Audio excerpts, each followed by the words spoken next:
بسم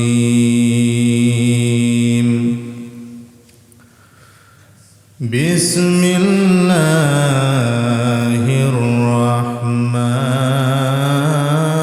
الرحيم إن الله وملائكته يصلون على النبي يا أيها الذين آمنوا صلوا عليه وسلموا تسليما اللهم صل على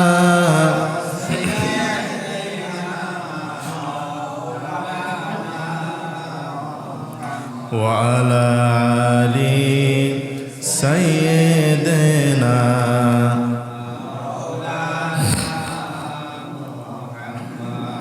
সকলে জবান ছেড়ে দিয়ে মহব্বতে বলে আল্লাহুম্মা সাল্লি আলা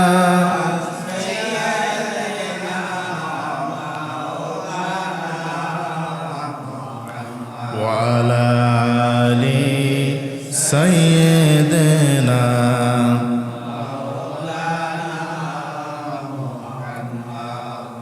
আল্লাহকে যে পাইতে চায় আজ রাতকে ভালোবেসে আল্লাহকে যে পাইতে চায় আজ রাতকে ভালোবেসে আরশ কুরসি লৌহ কলম না চাহিতেই পেয়েছে সে হাজরাতকে ভালোবেসে আল্লাহকে যে পাইতে চায় আল্লাহুম্মা সাল্লি আলা মাওলানা মুহাম্মদ ওয়া আলা আলি সাইয়্যিদিনা মাওলানা। শুকরিয়া জ্ঞাপন করছি সেই মহান আল্লাহ পাকের দরবারে যিনি আজকের এই পবিত্র জুমার দিনে আমাদের সকলকে সকল প্রকার ব্যস্ততা থেকে মুক্ত রেখে মসজিদে আসার বসার সুযোগ তৈরি করে দিয়েছেন। এজন্য সকলেই বলছি আলহামদুলিল্লাহ। পরি রব্বানা লাকাল হামদ হামদান কাসীরান তয়্যিবান মুবারাকান ফি। বিশ্বনবীর শানে দরুদ ও সালাম পেশ করছি। সকলেই বলছি সাল্লাল্লাহু আলাইহি ওয়াসাল্লাম। সম্মানিত উপস্থিতি, আলোচনার ধারাবাহিকতায় আলোচনার সেই ধারাবাহিকতাকে সামনে রেখে আজকে আপনাদের সামনে আলোচনা করব হযরত ওমর রাদিয়াল্লাহু তাআলা আনহুর শাসন ব্যবস্থা। হযরত ওমর রাদিয়াল্লাহু তাআলা আনহুর শাসন ব্যবস্থা কেমন ছিল? হযরত ওমর রাষ্ট্র ব্যবস্থা পাওয়ার পরে তিনি যখন আমিরুল মুমিনিন হলেন, আমিরুল মুমিনিন হওয়ার পরে হযরত ওমরের শাসন ব্যবস্থাটা কেমন ছিল এটা আমাদের জানার দরকার আছে না নাই? হযরত ওমর আল্লাহ রাসূল যার ব্যাপারে বলেছিলেন যে আনা খাতামান নাবিয়্যিন লা নাবিয়্যা বাদি লাউ কানা নাবিয়্যা বাদি লা কানা ওমর। আমার পরে যদি কেউ নবী হতো তাহলে আল্লাহ পাক ওমরকেই নবী হিসেবে প্রেরণ করত। কারণ নবুয়তের যত খেসাল ছিল, নবুয়তের যত গুণ ছিল, নবুয়তের যত কোয়ালিটি ছিল সবগুলো হযরত ওমর রাদিয়াল্লাহু তাআলার মধ্যেই ছিল। ইনি হচ্ছেন ওমর যার ব্যাপারে আল্লাহ পাক কুরআনুল কারীমে যা একনিষ্ঠতার কারণে হযরত ওমর কিছু কিছু জায়গায় দ্বিমত পোষণ করেছিলেন যে কোরআনে এই জায়গায় এই ব্যাপারে হলে ভালো হতো। আল্লাহ পাক হযরত ওমরের কথা অনুযায়ী কোরআনের কয়েক জায়গায় কোরআনের আয়াত নাজিল করে দিয়েছেন। আল্লাহু আকবার। ইনি হচ্ছেন সেই ওমর যার কথার উপর ভিত্তি করে আল্লাহ পাক কয়েকটা জায়গায় কোরআনুল কারীমের আয়াত পর্যন্ত নাজিল করে দিয়েছেন। আল্লাহু আকবার বলেন। তো যেই মানুষটা আল্লাহ পাক এত গুণাবলী দিয়েছেন, গুণাবলীতে ভরপুর করে দিয়েছেন, তার রাষ্ট্র ব্যবস্থাটা কেমন ছিল? তার রাষ্ট্র ব্যবস্থা দেখার মতো ছিল। তার রাষ্ট্র ব্যবস্থাটা ছিল এমন যেখানে মানুষ সন্ত্রাস কি জিনিস মানুষ বুঝতো না, চুরি ডাকাতি কি জিনিস মানুষ বুঝতো না, ইনসাফ মানুষ লক্ষ্য করত এবং ইনসাফকে মানুষ বুকে ধারণ করে বাস করত। আল্লাহু আকবার বলেন। হযরত ওমর রাদিয়াল্লাহু তাআলা আনহু এমন একজন রাষ্ট্রনায়ক ছিলেন যেই ওমর কখনো অন্যায়ের সঙ্গে আপোষ করে নাই। হযরত ওমর রাদিয়াল্লাহু তাআলা আনহু রাষ্ট্রনায়ক হওয়ার পরে যিনি কখনো অহংকার ভরে পদার্চনা জমিনের মধ্যে করেন নাই।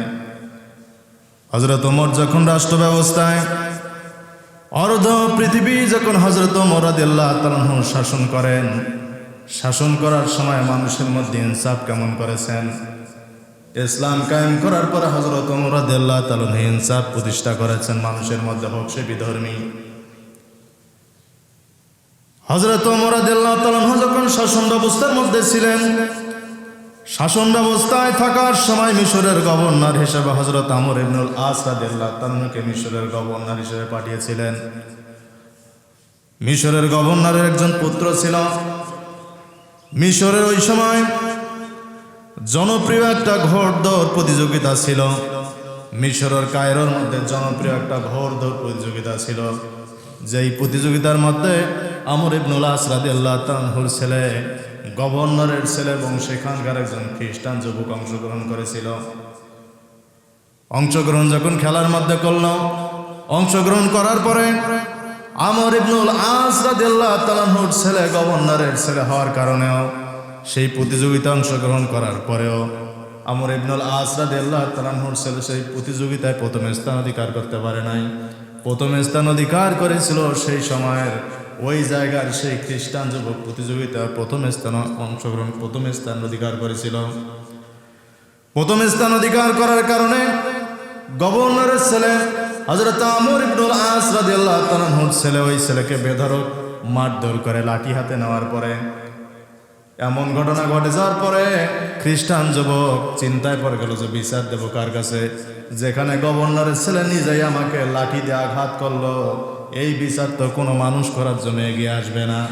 অনেক চিন্তায় পড়ে যাওয়ার পরে কেউ একজন বললেন, তুমি মদিনায় চলে যাও, এই অর্ধ জাহানের প্রেসিডেন্ট যিনি অর্ধ জাহান পরিচালনা করেন, আমিরুল মুমিনিন হযরত ওমর ইবনুল আস রাদিয়াল্লাহু তাআলা আনহুর কাছে চলে যাও। আস রাদিয়াল্লাহু তাআলা আনহুর কাছে চলে যাও, আমিরুল মুমিনিন হযরত ওমর রাদিয়াল্লাহু তাআলা আনহুর কাছে চলে যাও। ওমর রাদিয়াল্লাহু তাআলা আনহুর কাছে গেলেন, যাওয়ার পর বললেন, আমিরুল মুমিনিন, আপনার কাছে আমি বিচার দেওয়ার জন্য আসলাম। কেন বিচার দেওয়ার জন্য আসলাম? আপনি মিশরের গভর্নর হিসেবে যাকে পাঠিয়েছেন হযরত আমর ইবনুল আস, এবং তার সন্তান অহংকারে অন্ধ হয়ে গিয়েছে। তার সন্তানের সঙ্গে আমি ঘোড়দৌড়ে যখন অংশগ্রহণ করলাম, ঘোড়দৌড়ে অংশগ্রহণ করার পরে আমর ইবনুল আস রাদিয়াল্লাহু তাআলা আনহুর সন্তান আমার সঙ্গে প্রতিযোগিতায় প্রথম স্থান করতে পারে নাই। প্রথম স্থান অধিকার করতে না পারায় আমর ইবনুল আস রাদিয়াল্লাহু তাআলা আনহুর সন্তান আমাকে বেধড়ক লাঠিপেটা করেছে। আমিরুল মুমিনিন হযরত ওমর এইটা শোনার পরে চরম ক্ষিপ্ত হয়ে যাওয়ার পরে যখন মিশরে আসলেন, হযরত ওমর রাদিয়াল্লাহু তাআলা আনহুর বিচার ব্যবস্থার মধ্যে ছিল এটা একটা ঐতিহাসিক বিচার, আন্তর্জাতিক বিচার। কারণ এক দেশ থেকে অন্য দেশে তিনি বিচার করার জন্য যাচ্ছিলেন। আল্লাহু আকবার বলেন। আমিরুল মুমিনিন কেমন হয়? একজন গভর্নরের সন্তান অন্যায় করেছে, এই শাস্তি দেওয়ার জন্য হযরত ওমর রাদিয়াল্লাহু তাআলা আনহু মদিনা থেকে মিশরের মধ্যে যাচ্ছেন একটা ঐতিহাসিক বিচার করার জন্য, আন্তর্জাতিক মহলের বিচার করার জন্য যাচ্ছেন। হযরত ওমর রাদিয়াল্লাহু তাআলা আনহু খেলাফত হিসেবে, খলিফা হিসেবে কেমন দায়িত্ব পালন করেছিলেন। হযরত ওমর যাওয়ার পরে আমর ইবনুল আস রাদিয়াল্লাহু তাআলা আনহু ছেলেকে ডাকলেন। ডাকার পরে বলছেন, আমর ইবনুল আস এবং তোমার সন্তান দুইজনকেই বলি, মিশরের গভর্নর হওয়ার পরে তোমাদের মনে অহংকার কবে থেকে তোমাদের মনে আসা শুরু হয়ে গেল? অহংকারে কেমনে তোমরা অন্ধ হয়ে গেলা? অহংকার আসার কারণে মানুষকে কবে থেকে তোমরা মানুষ মনে করো না? তোমার সন্তান কেমনে একজন সাধারণ প্রজার গায়ে লাঠিচার্জ করে হাত দেয়। হযরত ওমর রাদিয়াল্লাহু তাআলা বিচার কায়েম করলেন। বিচার ব্যবস্থা কেমনে প্রতিষ্ঠা করলেন? মিশরের সেই খ্রিস্টান যুবককে বললেন, যেই কায়দায়, যেই স্টাইলে, যেই লাঠি দিয়ে তোমাকে আঘাত করা হয়েছে সেরকম একটা লাঠি তুমি হাতে নাও। আল্লাহু আকবার বলেন। সেরকম একটা লাঠি তুমি হাতে নেওয়ার পরে তুমি আমর ইবনুল আস রাদিয়াল্লাহু তাআলা আনহুর সন্তান তোমাকে যেইভাবে যেই কায়দায় মেরেছে তুমিও তাকে সেইভাবে সেই কায়দায় আঘাত করে তোমার প্রতিশোধ তুমি নিয়ে নাও। আল্লাহু আকবার। হযরত ওমর যিনি খেলাফতকালে, যখন তিনি খেলাফত প্রতিষ্ঠা করলেন, খেলাফতকালে তিনি ঐতিহাসিক বিচার ব্যবস্থা কায়েম করলেন। এক রাষ্ট্র থেকে অন্য রাষ্ট্রতে গিয়ে তিনি তার বিচার ব্যবস্থা কায়েম করেন। আল্লাহু আকবার। তাও কি একজন সাধারণ মানুষের, গভর্নরের ছেলে, মিশরের গভর্নরের ছেলের বিচার করলেন। আর আমার দেশে দেখেন, একজন মেম্বারের ছেলে যদি চুরি করে, চেয়ারম্যান বলে এটা মেম্বারের ছেলের বিরুদ্ধে বিচার, অভিযোগ আপনাদের ঠিক হয় না। চেয়ারম্যানের ছেলে যদি চুরি করে, তখন আমাদের উপজেলা চেয়ারম্যান বলে একজন চেয়ারম্যানের বিরুদ্ধে অভিযোগ আপনাদের ঠিক হয় না, এটা আপনারা মীমাংসা করে নেন। মানে আমাদের বিচার ব্যবস্থা তাদের বিচার ব্যবস্থা কেমন ছিল, আকাশ এবং জমিন পার্থক্য, তাই না? অথচ হযরত ওমর গোটা পৃথিবীর রাষ্ট্রজাহানটা, রাষ্ট্র খেলাফত পাওয়ার পরে তিনি রাষ্ট্রটা কেমন চালালেন। হযরত ওমর তার একজন মূর্ত প্রতীক ছিলেন, যিনি রাষ্ট্র ব্যবস্থার দিক থেকে খেলাফতকালে যার চরিত্রের উত্তম চরিত্রের নমুনা তিনি দিয়েছেন। আল্লাহু আকবার। এই হচ্ছেন ওমর। এই ওমর রাদিয়াল্লাহু তাআলা একদিন রাস্তা দিয়ে যাচ্ছিলেন। রাস্তা দিয়ে যাওয়ার সময় প্রতিমধ্যে একজন বুড়িমার সঙ্গে দেখা হয়। বয়স্ক একজন মানুষ, বয়সের ভারে নুজ্জ একজন বুড়িমা, খাইতে পারে না, চলতে পারে না, অসুস্থ মানুষ। রাস্তায় যখন দেখা হয়ে গেল, এই বুড়িমার সঙ্গে দেখা হওয়ার পরে হযরত ওমর বলছেন যে, বুড়িমা আপনি কই যান? বুড়িমা রাগান্বিত কণ্ঠে বলছেন যে যাই, অমুক জায়গাতে যাই। তখন ওমর রাদিয়াল্লাহু তাআলা বলছেন যে আপনার শরীরটা এমন শুকনা কেন? আপনার শরীরটা অসুস্থ কেন? আপনি কি আপনার এই যে অর্ধজাহানের খলিফা বর্তমান ওমর, সেই ওমর সম্পর্কে আপনি কিছু জানেন? তার কি খোঁজ আমারে দিতে পারবেন? ওমরের কথা শোনার পরে বুড়িমা রাগান্বিত হয়ে গেলেন। মনে হয় যেন ওমরের নাম শোনার পরে বুড়িমার এমন অবস্থা যে ওমরকে পাইলেই মনে হয় শায়েস্তা করবে, এমন একটা অবস্থা। হযরত ওমর রাগ বাড়িয়ে জিজ্ঞাসা করলেন, বুড়িমা ওমরের নাম শোনার পরে আপনি এমন আচরণ দেখাচ্ছেন কেন? ওমর কি আপনার কোনো ক্ষতি করেছে নাকি? ওমর কি আপনাকে এখন পর্যন্ত আপনাকে কোনো সহযোগিতা করে নাই? ওমরের এমন কথা শোনার পরে বুড়িমা বলছেন, আগন্তুক, ওমর সম্পর্কে তুমি আমার আর কোনো প্রশ্ন করবা না। ওমর আমাকে এই পর্যন্ত কোনোদিন আমার খোঁজ খবর নেয় নাই। ওমর যে একজন রাষ্ট্র চালায়, ওমর যে একটা রাষ্ট্রনায়ক হওয়ার পর ওমর আজ পর্যন্ত আমার খোঁজ খবর নিল না। আমি খেয়ে আসি নাকি না খেয়ে আসি, আমার পেটে ভাত আছে কি নাই, ওমর এখন পর্যন্ত খোঁজ খবর নিল না। ওমর বলছেন, বুড়িমারে, ওমর এখন পর্যন্ত নিজের পরিচয়টা সুন্দরভাবে দেন নাই। নিজের পরিচয় গোপন করার পরে বুড়িমাকে বলছেন, বুড়িমারে, ও বুড়িমা, ওমর কেন তোমার খোঁজ খবর নিবে? তুমি তো ওমরের রাজ দরবারের মধ্যে তুমি একজন প্রজা, তুমি তো নিজে গিয়েও ওমরের দরবারে গিয়েও তোমার অবস্থার কথা বলতে পারো, সেখান থেকে অনুদান নিয়ে আসতে পারো। বুড়িমা বলছেন, ওমর তো এমনি রাষ্ট্রনায়ক হয়নি, ওমরকে রাষ্ট্রনায়ক বানানো হয়েছে। কি দরকার আমার যে আমি ওমরের কাছে যাব? বরং ওমরের উচিত ওমর আমার এসে খোঁজ খবর নেবে, এটা হচ্ছে ওমরের উচিত। আল্লাহু আকবার বলেন।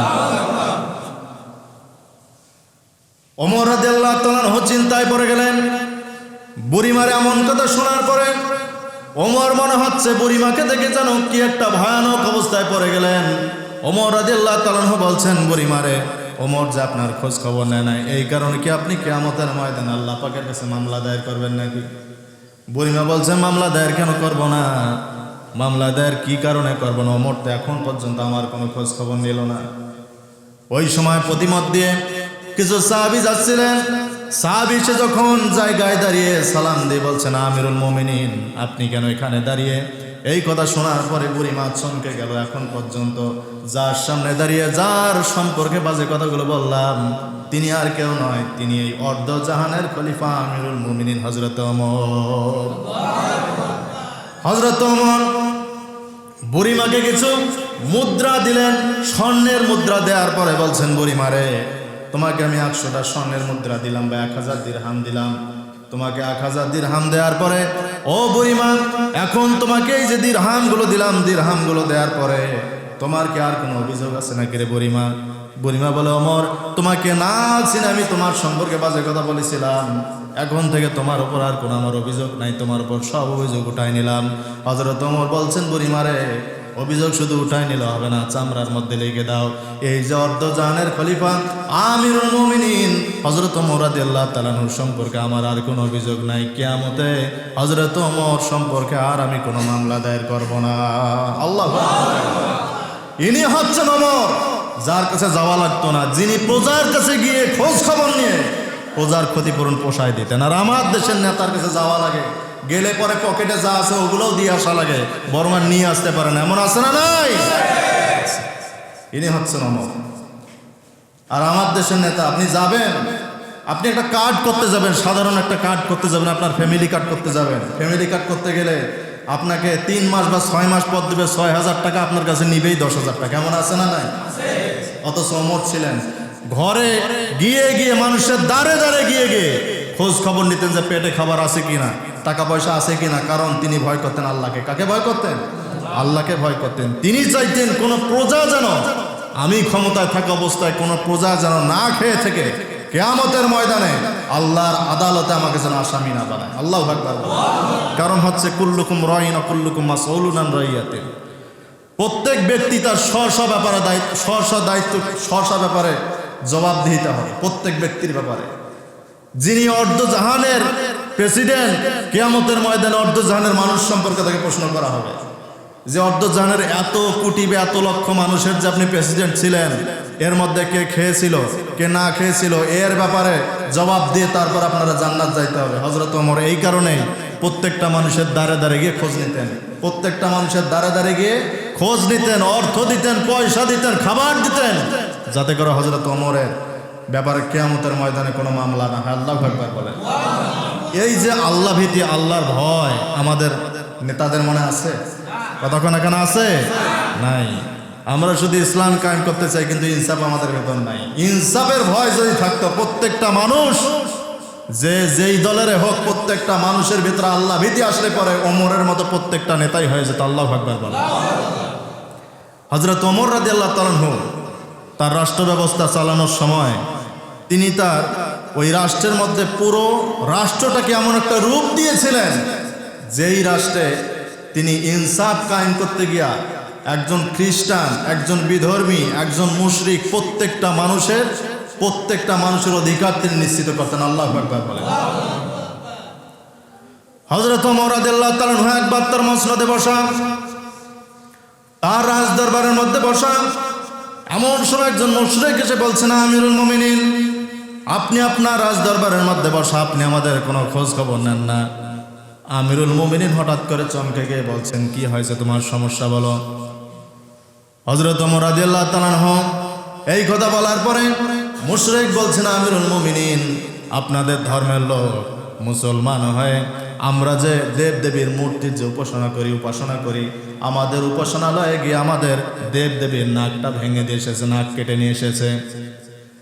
আমিরুল মুমিনিন, আমরা যে দেব দেবীর উপাসনা করি, আমরা যে দেব দেবীর পূজা করি, এই যে পূজা করা দেব দেবীর নাক ভেঙে দিয়ে এসেছে। আমিরুল মুমিনিন, আপনি এই নাক ভাঙার বিচার করবেন, আপনার কাছে বিচার দিয়ে গেলাম। যদি এই বিচার আমরা না পাই, তাহলে বুঝবো আপনি আমিরুল মুমিনিন হিসেবে যোগ্য না। আল্লাহু আকবার বলেন। হযরত ওমর রাদিয়াল্লাহু তাআলা আনহু বলছেন, তোমরা চলে যাও, তোমাদের বিচার ব্যবস্থা আমি কায়েম করে ফেলবো, আসামিকে ধরে তার নাকটা কেটে নেওয়া হবে। হযরত ওমর রাদিয়াল্লাহু তাআলা আনহু দিন যায় রাত অভিযান চালাচ্ছেন, কিন্তু আসামিরে ধরতে পারে না। রাতের আধারে কে যেন গিয়ে দেব দেবীর নাকটা ভেঙে দিয়ে এসেছে, হযরত ওমর রাদিয়াল্লাহু তাআলা আনহু ধরতে পারে না।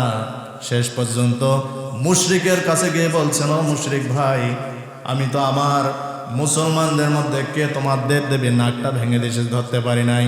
তোমার যদি ইনসাফ আমি করতে চাই, তোমার বিচার করতে চাই, তাহলে তাদের পক্ষ থেকে আমি আমিরুল মুমিনের নাকটা তোমরা কেটে নিয়ে যাও। আল্লাহ বিচার ব্যবস্থা করে। আসামিরা ধরতে পারে নাই, আসামিরা ধরতে না পেরে বলছেন তোমরা আমার নাকটা কেটে নিয়ে যাও। আমি তো বিচার, আমি তো অর্ধ জাহানের প্রেসিডেন্ট, আমি যদি আসামিকে ধরতে না পারি সে ব্যর্থতা আমার, সুতরাং তোমরা আমার নাক কেটে নিয়ে যাও, বদলা নাও। আল্লাহু আকবার বলে। আর আমার দেশের বিচার ব্যবস্থা থেকে খুন হয় আজকে, আর বিচার করার জন্য সময় চাই 1 বছর, এমন আছে না নাই? এমন আছে না? মেয়াদে 1 মাস সময় চাই, 3 মাস, এমনও কুলাঙ্গার আছে বিচার করতে পারে না, বিচারের নামে ধোঁকাবাজি, এমন কুলাঙ্গার আছে না নাই? আছে। অথচ উচিত ছিল হযরত ওমরের মতো শাসন ব্যবস্থা চালু করা। আপনি বিচার করতে পারবেন না, আপনি কেসাসের আইন সেখানে চালু করে দেন। আপনি বিচার করতে পারবেন না, তার আত্মীয় স্বজন কে আছে নিয়ে আসেন, নিয়ে এসে আপনি কেসাস করেন, কেসাসের আইন চালু করেন। দেখেন বাংলাদেশে আর চুরি, ডাকাতি, জেনা, বেবিচার কিচ্ছু আর থাকবে না, খুন সন্ত্রাসী কিচ্ছু থাকবে না, সব 1 নিমেষের মধ্যে উঠে যাবে। কথা বলেন ঠিক কিনা? হযরত ওমরের আইন কেমন ছিল? হযরত ওমর রাষ্ট্রনায়ক হিসেবে কেমন ছিলেন? কি ইনসাফ করেছেন তিনি মানুষের উপর। তিনি রাষ্ট্রনায়ক থাকা অবস্থায় তার রাষ্ট্রে কিছু কাপড় এসেছে জনগণকে দেওয়ার জন্য। কি এসেছে? কাপড় এসেছে। সেই কাপড়গুলোর পরিমাণ এমনটা ছিল যে একটা কাপড় দিয়ে পরিমাণ মতো একটা জুব্বা হয় না। ওই সময় তো পোশাক ছিল জুব্বা, সবাই জুব্বা পরিধান করত। ওই কাপড়গুলো দিয়ে একটা সুন্দরভাবে জুব্বা হয় না, জুব্বা হলো হাঁটুর উপর পর্যন্ত এই পরিমাণ হয়, আর 2টা কাপড় দিয়ে একটা ফুল পূর্ণাঙ্গ জুব্বা। হযরত ওমর রাদিয়াল্লাহু তাআলা আনহু সমস্ত মানুষের কাপড় বন্টন করলেন। কাপড় বন্টন করার পরে হযরত ওমর রাদিয়াল্লাহু তাআলা আনহু শুক্রবার দিন জুমার খুতবা দিতে এসেছেন। আগের দিন ছিল বৃহস্পতিবার, বৃহস্পতিবারে কাপড় বন্টন করার পরে হযরত ওমর রাদিয়াল্লাহু তাআলা আনহু ওই কাপড় পরে কাপড় দিয়ে জুব্বা বানিয়ে জুমার মেম্বার যখন খুতবা দিচ্ছিলেন, মাঝখান থেকে একজন সাহাবী দাঁড়িয়ে বলছেন, আমিরুল মুমিনিন, আপনি একটু আপনার জুমার খুতবাটা আপনি জুমার খুতবা বন্ধ করেন, জুমার খুতবা শুনবো না। একজন আমিরুল মুমিনিন দেশের প্রেসিডেন্টকে বলছেন, আমিরুল মুমিনিন, আপনি আপনার জুমার খুতবা বন্ধ করেন, আপনার জুমার খুতবা শুনবো না। যতক্ষণ পর্যন্ত আমি প্রশ্ন করবো এই প্রশ্নের উত্তর দিতে পারবেন না, ততক্ষণ পর্যন্ত আপনি আপনার জুমার খুতবা আপনি চালাতে পারবেন না। আমিরুল মুমিনিন বলছেন, ও যুবক, তোমার কি প্রশ্ন তুমি বলতে পারো। যুবক বলছেন, আমিরুল মুমিনিন, আপনি কালকে সমস্ত মানুষের জন্য একটা একটা করে কাপড় নিয়ে এসেছেন। কাপড়ের টুকরোগুলো পরিমাণ এমন ছিল যে কাপড় দিয়ে একটা করে জুব্বা হয় না। আমিরুল মুমিনিন, আপনিও ভাগে একটা পেয়েছেন, একটা কাপড় দিয়ে কেমনে আপনার একটা পূর্ণাঙ্গ জুব্বা তৈরি হয়ে গেল? এই জবাব আপনি যতক্ষণ পর্যন্ত দিতে পারবেন না, ততক্ষণ পর্যন্ত আপনি আপনার খুতবা আপনি দিতে পারবেন না। আল্লাহু আকবার। আমিরুল মুমিনিন হযরত ওমর বলছেন, আমার ছেলে আব্দুল্লাহ বিন ওমর কোথায়? আব্দুল্লাহ ইবনে ওমর রাদিয়াল্লাহু তাআলা আনহু দাঁড়িয়ে গেলেন। দাঁড়িয়ে যাওয়ার পরে ওমর রাদিয়াল্লাহু তাআলা আনহু বলছেন, আল্লাহি, আল্লাহর কসম, আমার ছেলে আব্দুল্লাহ এখানে দাঁড়িয়ে আছে। আমি প্রত্যেকটা মানুষকে একটা করে কাপড় দিয়েছিলাম, সেই হিসেবে আমার ছেলে একটা পেয়েছে, আমি একটা পেয়েছি। আমার ছেলে নিজে জুব্বা বানায় নাই, না বানিয়ে সেই কাপড়টা আমাকে দিয়ে বলেছেন, আব্বাজান, আপনি তো আমিরুল মুমিনিন, আপনি এই দেশটা চালান, এই দেশ আপনি পরিচালনা করেন, আপনার ভালো পোশাকের দরকার আছে, আপনি এই দেশটা পরিচালনা করেন, আপনার জন্য আমার এই জুব্বার কাপড়টা আপনার আমি হাদিয়া দিলাম। এই 2টা কাপড় মিলে আপনি আপনার জন্য একটা সুন্দর জুব্বা বানান। আমিরুল মুমিনিন বলছেন, সাহাবী, তুমি যে অভিযোগ নিয়ে এসেছো যে জুব্বার কাপড় আমি একটা বেশি করে নিয়েছিলাম নাকি? আমিরুল মুমিনিন বলছেন, ও আমার সাহাবী, তুমি কি এখন তোমার প্রশ্নের উত্তর পেয়ে গেছো? সাহাবী বলছেন, আমিরুল মুমিনিন, আমারে আপনি ক্ষমা করে দেন, কার সম্পর্কে আমি অভিযোগ এনেছিলাম আপনি আমারে ক্ষমা করে দেন। এখন আপনি আপনার জুমার খুতবাটা আপনি কন্টিনিউ করতে পারেন, চালাতে পারে। আল্লাহ। হযরত ওমর রাষ্ট্রনায়ক, তিনি আবার এই মেম্বারের খতিব জুমার খুতবা দিচ্ছিলেন, তারে থামাই দিয়েছে। থামাই দেওয়ার কারণ কি? তিনি ইনসাফ ভিত্তিক সমাজ ব্যবস্থা কায়েম করেছেন, মানে আমিও যদি অন্যায় করি তোমরা আমারও থামাই দিবে। এই কারণে তারা থামাই দিয়ে বলছেন যে সবাই পেল একটা করে কাপড়, কারো জুব্বা হয় না, আপনার আবার হয়েছে। আপনি এর জবাব যতক্ষণ পর্যন্ত দিতে পারবেন না, ততক্ষণ পর্যন্ত আপনাকে আমরা রাষ্ট্রনায়ক হিসেবে মানি না। আর আমার দেশে যদি কেউ একটা ওই রাস্তার কি বলে 1 লক্ষ টাকা বরাদ্দ, এই মনে করেন যে আপনাদের এই ভুরারঘাট থেকে দর্শনা পর্যন্ত, আপনাদের এই ফতেপুর থেকে হাফিজের মঠ থেকে দর্শনা পর্যন্ত এই রাস্তাটা কয় কিলো? 4 কিলো। 4 কিলো রাস্তার বরাদ্দ মনে করেন যে 50 লাখ টাকা। এখন 50 লাখ টাকার এখানে কাজ সভাপতি হয় 50 লাখ টাকার, টোটালে এখানে 20 লাখ টাকার কাজও হয় না, কারণ কার্পেটিং হওয়ার কথা 5 ইঞ্চি, সেখানে হয় 1.5 ইঞ্চি। এমন আছে না? নাই। এখন কি আপনি যার আন্ডারে এই কাজ হয়েছে তারে কি ধরতে পারবেন? যে এই হিসাব না দেওয়া পর্যন্ত আপনার কন্ট্রাক্টারি বা আপনার এখানে আপনার মেয়রগিরি, আপনার সবগুলো বাতিল, এরকম বলতে পারবেন কিছু? শুধু অভিযোগ দাঁড় করায় দেখেন, আপনার মাথার জায়গায় থাকবে না। সমাজ ব্যবস্থা এমন কি না? কিন্তু হযরত ওমরের সমাজ ব্যবস্থা দেখেন, তিনি প্রধানমন্ত্রী, প্রেসিডেন্ট, তিনি বলছেন যে আমার রাষ্ট্র পরিচালনায় যদি কোনো ভুল ত্রুটি হয়ে যায় তোমরা আমারে ধরাই দিও, সেখানে এবারে থামাই দিও। জুমার খুতবা দিয়েছিলেন, সেই সময় থামাই দিয়েছেন। কি পরিমাণ ইনসাফ ভিত্তিক সমাজ ব্যবস্থা তিনি কায়েম করেছেন। আল্লাহু আকবার বলেন। ইনসাফ ভিত্তিক সমাজ ব্যবস্থা কায়েম করার কারণে হযরত ওমরের শাসন আমলে একজন মুসলমান আরেকজন মুসলমানের পাশে দাঁড়িয়েছে। একজন মুসলমান অন্যায় করলে আরেকজন মুসলমান ক্ষমা করে দিয়েছিল। একজন মুসলমানের জামিনদার যদি কেউ হতে যেত, আরেকজন মুসলমান জামিনদার হয়ে যেত। আল্লাহু আকবার বলেন। হযরত ওমরের আমলের একটি ঘটনা, যেই ঘটনা প্রত্যেকটা মুসলমানের চোখ নাড়িয়ে দেয়, চোখের মধ্যে পানি এনে দেয়।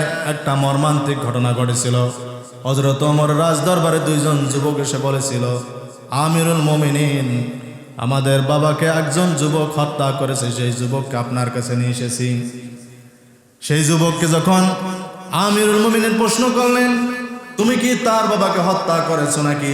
মুসলমান, 3 জনই মুসলমান হওয়ার কারণে হযরত আমিরুল মুমিনিন যখন বললেন, তুমি কি তার বাবাকে হত্যা করেছো নাকি? বলছেন যে হ্যাঁ, আমি তার বাবাকে হত্যা করেছি, কিন্তু হত্যা যে করলাম সেই হত্যাটা ইচ্ছা করে নয়, বরং ভুলবশত সেই হত্যাটা হয়ে গেছে। আল্লাহু আকবার বলেন। আমিরুল মুমিনিন এই কথা বলার পরে যুবক বলছেন, আমিরুল মুমিনিন, আমার একটা উট ছিল, আমার উটটা তার বাবার খেজুর বাগানে গিয়ে খেজুর গাছগুলো নষ্ট করার কারণে তার বাবা রাগান্বিত হয়ে একটা পাথর নিক্ষেপ করেছিল। সেই পাথর নিক্ষেপ করার কারণে আমার উটের একটা চোখ নষ্ট হয়ে গিয়েছে।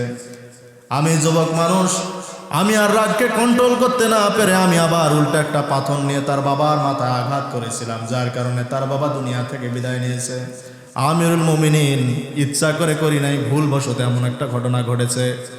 আমিরুল মুমিনিন 2 যুবককে বললেন, তোমার বাবাকে কিভাবে হত্যা করা হয়েছে তোমার সামনে বর্ণনা করা হলো, তুমি কি এখন কি তাকে তোমরা মাফ করবা নাকি, ক্ষমা করে দিবা নাকি?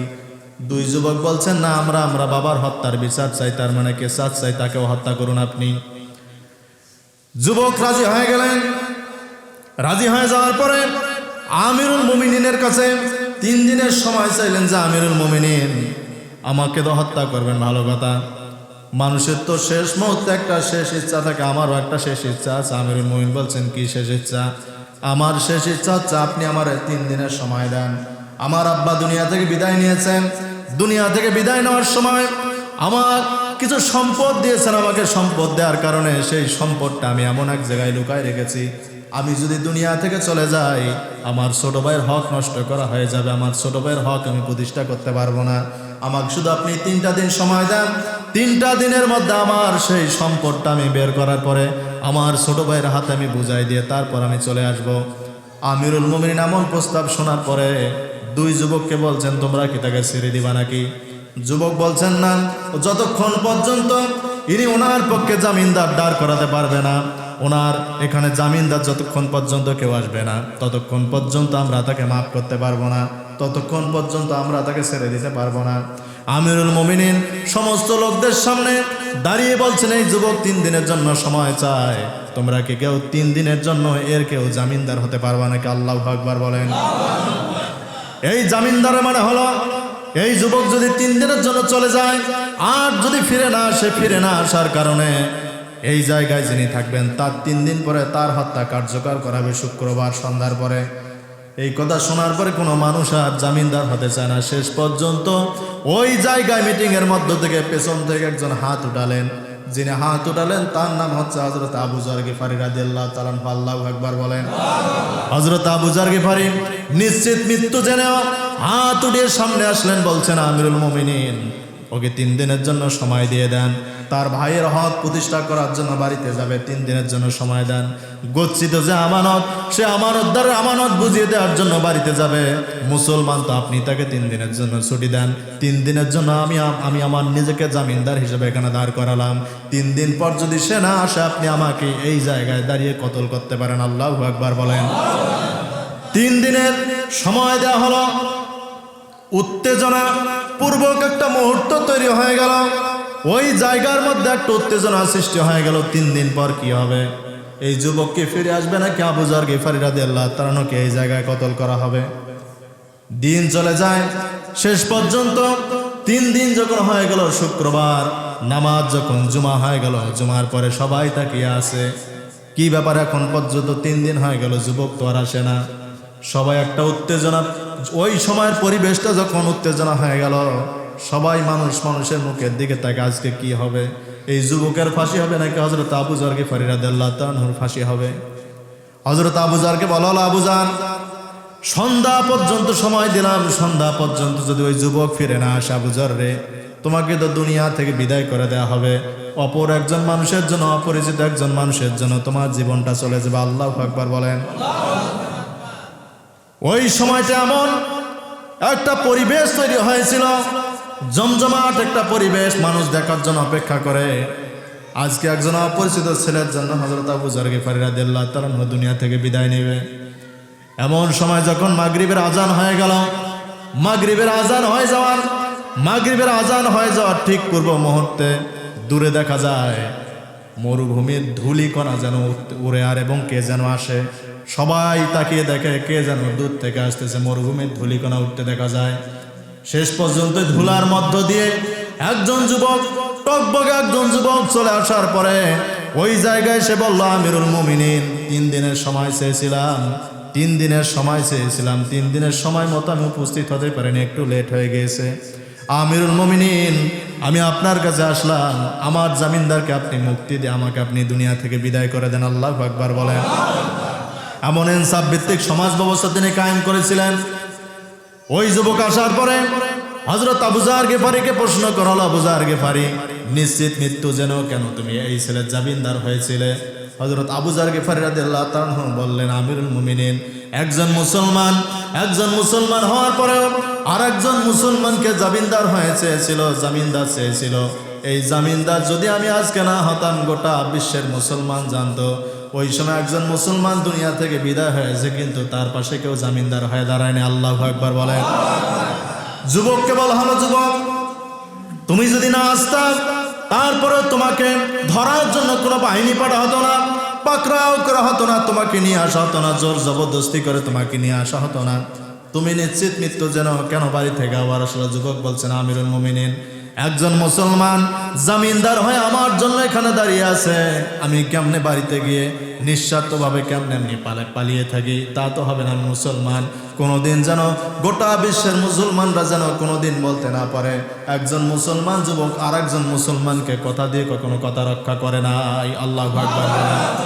তাদের এই দৃশ্য দেখার পরে, তাদের এই করুণ দৃশ্য দেখার পরে ওই 2 যুবক, যিনি পিতার হত্যার দায়ে এই যুবককে যিনি আসামি করেছিলেন, যারা আসামি করেছিলেন, তারা বললেন, আমিরুল মুমিনিন, এই যুবককে আর কখনো আমরা হত্যার দায়ে হত্যা করতে দেব না, কারণ আমরা যদি এই যুবককে হত্যা করি তাহলে বিশ্বের মুসলমানরা জানবে ভুলবশত হত্যা করার পরও ক্ষমা আছে, মুসলমানের কাছে ক্ষমা পায় নাই।